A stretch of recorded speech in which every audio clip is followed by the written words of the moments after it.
Coucou mes loulous, j'espère que vous allez bien. Moi je vais très bien. Alors on se retrouve aujourd'hui pour une nouvelle vidéo. Moi c'est Loulou, pour ceux qui ne me connaissent pas. Je fais essentiellement des vidéos de motivation, de conscientisation et de développement personnel. Alors aujourd'hui on va parler de l'estime de soi. Si tu n'es pas encore abonné à ma chaîne, abonne-toi et n'oublie pas d'activer la cloche de notification afin de recevoir des alertes à chaque fois que je poste une nouvelle vidéo. Voilà, allez, on rentre dans le vif du sujet.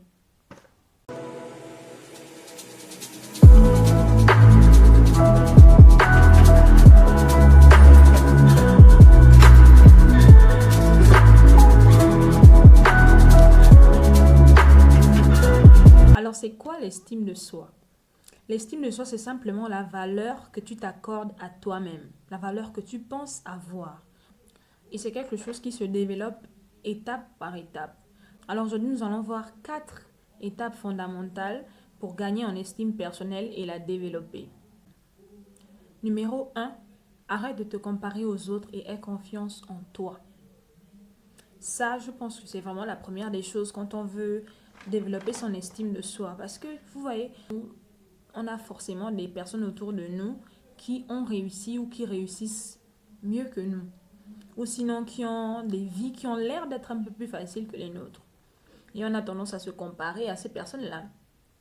Tu diras que oui, ton frère, ta soeur est peut-être meilleur que toi, ton ami est peut-être meilleur que toi. Le temps que tu investis à te comparer aux autres, tu es en train de te diminuer toi-même. Chaque échec auquel tu fais face doit contribuer à ton développement personnel. Tu dois utiliser ce qui n'a pas marché comme expérience afin de savoir qu'est-ce que tu ne dois plus faire à l'avenir. Numéro 2. Ne cherche pas à être parfait. Personne n'est parfait. Même la Bible le dit. Il n'y a pas un seul juste. Il n'y a pas. Ça veut dire que si tu t'embourbes dans un chemin de la recherche de la perfection, tu vas rester bloqué. Au lieu de chercher à être parfait, cherche à être excellent. Concentre-toi sur tes points forts au lieu de te focaliser sur tes points faibles. Personnellement, c'est quelque chose que je fais beaucoup, vraiment beaucoup. J'ai tendance en fait à dire que je suis une parfaite imperfection.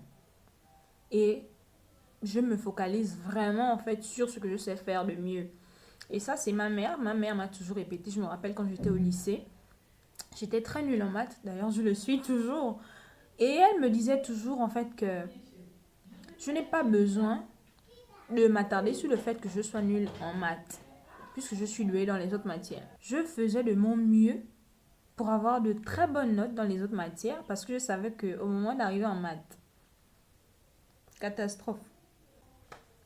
Je ne dis pas qu'il ne faut pas travailler sur ses faiblesses, parce qu'une fois que tu as fini de te concentrer sur tes forces, c'est aussi important de travailler sur ses faiblesses. Pourquoi pas essayer d'améliorer certains aspects. Mais ce que je dis, c'est que tu dois te concentrer vraiment sur le positif et chasser le négatif. Parce que sinon, tu vas stagner en fait. Ce qui nous entraîne justement au point numéro 3. Arrête de te limiter et sors de ta zone de confort. Sors de ta zone de confort, c'est-à-dire que arrête de faire exclusivement ce que tu aimes faire. Arrête de faire seulement ce que tu sais faire. Cherche à apprendre de nouvelles choses. Cherche à trouver des astuces pour développer ce que tu sais déjà faire ou pour apprendre ce que tu ne sais pas encore faire. Sors de ta zone de confort. Arrête de te dire que non, je suis à l'aise dans ça, donc je reste dans ça. Par exemple, moi, c'était facile pour moi au lycée de juste valser les maths comme ça et me dire que bon, je vais maximiser dans les autres matières et tout. Mais quand je suis arrivée à l'université, il faut valider toutes les matières. Donc, tu dois en fait arrêter de te limiter dans le sens où tu dois combattre tes peurs, tes difficultés, ce que tu n'arrives pas à faire, tes incapacités. Arrête de faire seulement ce qui est bon pour toi. Apprends à faire ce qui te rend meilleur, ce qui investit sur toi-même en fait. Passe du temps sur Internet pour te développer et pas juste pour te distraire. C'est aussi ça en fait. Quatrième point et dernier point, c'est accepte-toi et affirme-toi. Je répète, accepte-toi et affirme-toi, affirme-toi.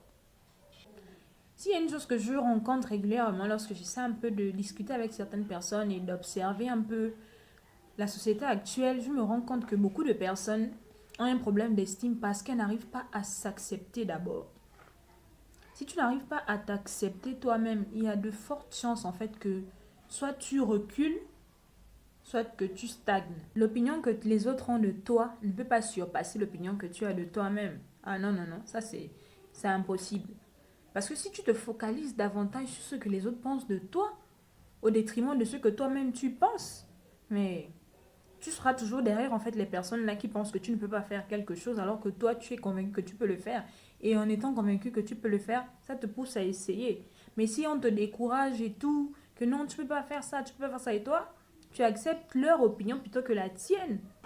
La clé pour développer ses capacités, c'est d'apprendre à connaître ses incapacités. Mais si tu ne sais pas ce que tu ne peux pas faire, tu ne vas jamais savoir sur quoi tu dois travailler. Et voilà pourquoi je dis aussi, affirme-toi. Je ne dis pas que tu dois imposer ton opinion aux autres. Ce que je dis, c'est que tu ne dois pas faire passer l'opinion des autres devant ta propre opinion. Dans une société dans laquelle on est dans une société dans laquelle les gens ont de moins en moins de mal à s'accepter et à s'affirmer. Je prends par exemple les problèmes de poids. Il y a des personnes qui sont en surpoids, il y a des personnes qui sont en sous-poids. Et voilà, tu es pointé peut-être du doigt parce que tu es trop grosse et tout, tu es trop gros. Voilà, et voilà. Tu te laisses un peu écraser par ce que les autres te disent sur ton apparence et tout. Peut-être que tu es trop mince, les gens te disent que tu es trop mince. Et ça impacte sur ton estime de toi. Mais laisse-moi te dire que le plus important, c'est pas ce que les gens pensent de toi. Est-ce que toi-même tu penses de toi? Si tu estimes que, c'est vrai, les autres disent que tu es trop grosse, les autres disent que tu es trop mince.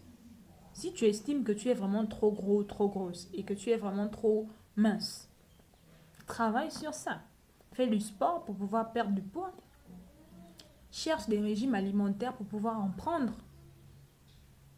Mais seulement si tu es convaincu que c'est la vérité. Si c'est vraiment ce que tu veux, pas parce que tu vas pas perdre du poids parce que les autres ont dit que tu es trop grosse.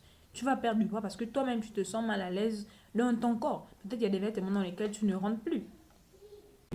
C'est pour ça en fait que tu dois perdre du poids, que tu dois prendre la décision de perdre du poids. Peut-être que tu estimes que tu es trop mince, tu as des vêtements que tu as achetés qui ne te mettent pas en valeur. Je sais pas, tu te sens toi-même mal à l'aise avec ton corps. Ça doit être pour ça que tu dois prendre la décision de faire un régime par exemple ou de changer quelque chose dans ta diététique. Donc, en résumé, tu dois arrêter de te comparer aux autres et avoir plus confiance en toi. Ne pas viser la perfection, mais viser l'excellence. Sortir de ta zone de confort en te fixant des priorités et des objectifs, bien sûr. Et dernièrement, t'accepter et t'affirmer. Et je tenais à souligner un dernier point vraiment en bonus, c'est n'oublie pas de prier. Parce que la prière, c'est la base de toute chose en fait. Prier, c'est quoi? C'est parler à Dieu. Souviens-toi que Dieu ne veut pas que tu te comportes en victime. Non. Il veut que tu adoptes un comportement de vainqueur. Et si dans ta tête tout va bien, les résultats seront visibles. Alors n'hésite pas à commenter la vidéo, me dire ce que tu as pensé du contenu et me dire aussi le point sur lequel tu aimerais travailler le plus et tout. Le point sur lequel tu aimerais travailler le plus. N'oublie pas de partager, de liker et n'oublie pas d'activer la cloche de notification pour recevoir une alerte à chaque fois que je poste une nouvelle vidéo. On se voit la semaine prochaine. D'ici là, portez-vous bien et vraiment que Dieu vous bénisse.